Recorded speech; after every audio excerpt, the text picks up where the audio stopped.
Les annonces faites lundi soir par le président Macron pour tenter de sortir par le haut de la crise des Gilets jaunes, j'en retiens une,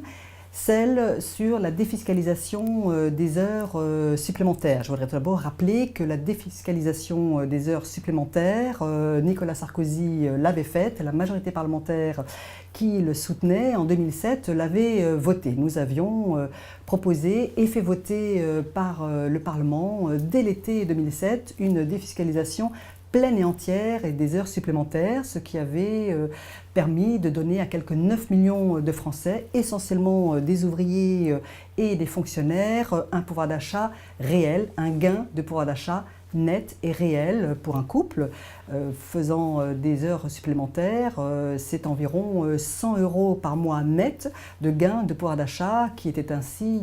accordé. Alors cette défiscalisation des heures supplémentaires, depuis le début du quinquennat Macron, nous n'avons eu le cesse, nous les députés les Républicains, d'en demander le rétablissement, car François Hollande avait immédiatement, après son élection, bien évidemment aboli cette mesure emblématique du quinquennat de Nicolas Sarkozy, cette traduction concrète, réelle, en termes de pouvoir d'achat réel, du travailler plus pour gagner plus. Même si nous prenons acte de cette annonce du président Macron, nous n'en demeurons pas moins extrêmement vigilants.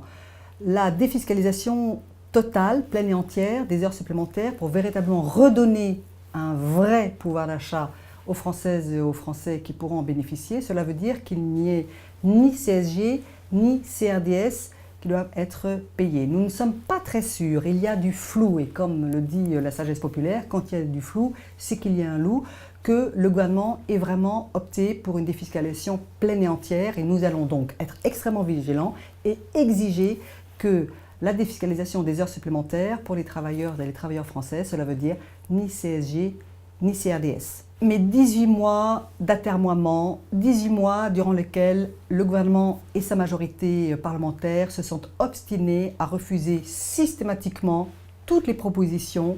tous les amendements, toutes les propositions de loi des Républicains qui voulaient installer cette défiscalisation des heures supplémentaires. Que de temps perdu pour le pouvoir d'achat des Français.